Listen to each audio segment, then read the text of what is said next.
We're officially less than 1 year away from the Tokyo 2020 Olympics. And one question I've been getting asked all the time in the past few weeks is, how did you even make it to the Olympic Games? Like, what is the process that one goes through to make it to the Olympics?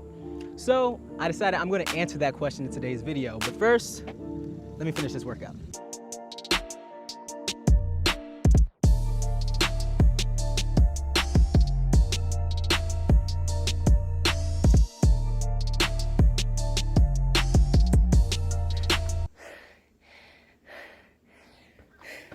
Back to the topic. How to make it to the Olympics. There's like literally 100 different ways I can answer this question, because for every sport and for every athlete, it's always going to be different. I figured I should probably keep this topic of this particular video to the more practical, logistical steps. And I'll probably have to make a whole bunch of other, at least one or two other videos on this same topic to cover more of the details. But for this one, we're going to stick with the logistics and the practical stuff. One of the number one logistics for competing in the Olympics is obviously, which country do you want to compete for? A lot more people have more options than they realize. If you are the citizen of a country, you can compete for that country. So that's point number one. My particular situation, as I said, I have dual citizenship. And actually, I intended to compete for the US. So as you can see, I compete for Nigeria. Now, that's probably the first question on your mind. How do I compete for Nigeria when I live in America, I was born in America? Well, I guess I'll just walk you through the details of my personal story, because that's probably the most logical sense to it. My particular story, I'm the only person in my family who was not born in Nigeria. I'm the youngest in my family, born in 1990. I was born in Virginia. And everyone in the rest of my family came to the US in 1986. So that right there grants me dual citizenship. But then by the time 2012 came around, I graduated from school. That was my senior year of college. I put in a note in my phone, actually, on June 23rd, 2012, that I'm going to compete for my country. Did not say which country is my country, because I have two. So I'm Nigerian to my core, but I'm also an American. So at that point, I had the idea I was going to compete for the US, but I also had the mind that maybe I'll compete for someone else. I started training as a pro January 2013. I first got in contact with Nigeria, and then, long story short, I went there and I won the national championship for my first time. And that was actually my first visit to country. So that kind of directed my ideas from competing for the US to competing for Nigeria. And honestly, if you ask me personally, I think it was ordained. I think it was a blessing. I think it was meant to be, because competing for Nigeria was the first opportunity for me to go home to my home country. All right, so there's one part I should mention. I'm going to throw this in the middle of the video. I kind of forgot to record it as I was at the track, but the whole topic of this video being how to make it to the Olympic Games, there's one point I really want to make, and it's this. Some people might try to make a big deal about competing for a country other than the one you live in. The only person who can make that determination of whether that matters or not is you. So, especially in a country like the US, where nobody's really just from America, whether they realize it or not, a lot of people try to take that away from you. But here's my answer to that. You can't win the Olympics unless you're in the Olympics, right? But to get back to the topic, if you can prove that you have citizenship for a country and get a passport for that country, the next step is getting in contact with their National Olympic Committee. I got in contact with one of the other triple jumpers in Nigeria. He put me through with the Athletics Federation of Nigeria, and then that opened the door for me to go to Nigeria, meet the Athletics Federation, compete in Nigeria, and so on and so forth. The rest is really history.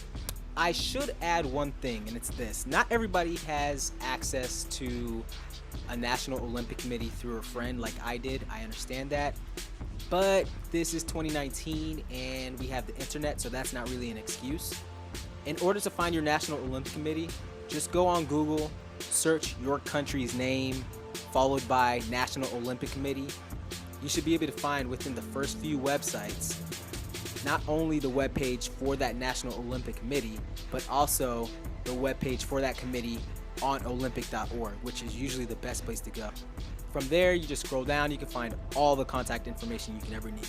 Email them and give them your information, tell them who you are, really just make that introduction and basically express interest in competing for that country. This will be point number 2. You have to qualify. Qualifying for the Olympic Games depends on your sport. I'm going to speak specifically for track and field. If you compete for countries like America or Great Britain, countries where they have a lot of athletes who are often ranked at the top of the world, The U.S. is the hardest team to make by far. Just to put that out there. If you compete for the U.S., for example, you not only have to qualify by that Olympic standard, which is usually very difficult, or set to be difficult for a reason, but then you have to place in the top 3 at the national championships, the USA championships, like with the ones that just ended like about a week ago. But in the Olympic year will be Olympic team trials. For a country like Nigeria, where we don't have as many athletes, but the athletes we do have are world ranked, you still have to qualify by hitting that Olympic standard, which is really the hardest part, unless you're talking about the US, of course.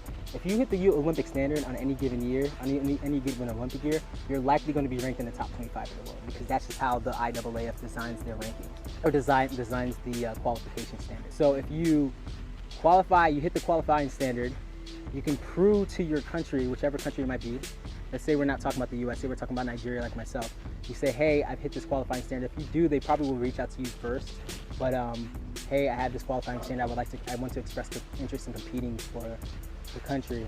Then they kind of open up the doors and leave the avenues beyond that. So to rehash, I know this is kind of going all over the place, but first, prove that you have citizenship for a country. It's pretty simple. You probably know if you do, but you also might not. If you knew that you had like a great-grandfather who's Jamaican or Irish or something like that, ask your parents if they have passports. Because a lot of times these countries have ancestral, I forgot the specific terminology, but like ancestral clauses where if you have an ancestor that's directly related to you, maybe 1 or 2 steps out, you probably have citizenship for your country and you don't even realize it. That's one. And then step 2 is you have to hit that qualifying standard. There's no other way around it. Sometimes, actually technically there is another way around it, but we're not even going to talk about that. Actually, we will talk about it. Sometimes if you have a country that's really small, or just does not have any athletes in a given sport, they're allowed to invite 2 athletes, 1 man and 1 woman, to go to compete in the Olympic Games. Because remember, the Olympics is an amateur event, right? So they want to include as many people as possible, but at the same time, you usually have to be among the best in the world to do that. Any country that has 1 qualifier that has hit the Olympic standard, every other athlete in that gender category, whether man or woman, has to also reach that Olympic standard. Now, if you have a country with an athlete or a country with no athletes that have qualified, then that country's federation then can invite 1 athlete, man or woman, or I think 1 man and woman, to compete in their competition for the Olympic Games. That's how you can get in there without qualifying. That is so few and far between, it's nothing to rely on. I personally think the best way to do it is just qualify, punch your ticket, and it's hard to do, but that's what the whole Olympics is about. You know, Jesse Owens has a quote. This is my favorite quote of all time. I first saw it in a museum after I came back from the Olympics, and that's when I realized the truth in it. The quote goes something like this, and I'm going to paraphrase it because it's kind of long, but the road to the Olympics does not lead to Nazi Germany, to Berlin, or any other country. The road to the Olympic Games leads, in the end, to the best that's within us. That's a big wasp. I don't like wasps. Okay. The road to the Olympics leads, in the end, to the best that's within us. When I first saw that quote, that struck such a chord with me, because if you ask many other Olympians, or almost any other Olympian, oftentimes this is the hardest thing we've ever done, not just as an athlete, but in our lives. For me, I know it's one of the hardest things I had to do in my life. I had to make so many sacrifices, and I had to literally just change how I worked from inside out. That will be the topic for vlog number 2. So this go around, we're talking about, in order to make the Olympic Games, you have to hit 2 things. 1, prove your citizenship. 2, hit that standard. This goes for track and field. Other sports could be very different, so take that with a grain of salt. All right, until next time, I'm gonna hit y'all and talk about how to make it to the Olympics in here. How to really reach the best that's within you. And that's where things are gonna get kind of fun. All right, till next time. It's kind of hot out here. I gotta get inside and get some water.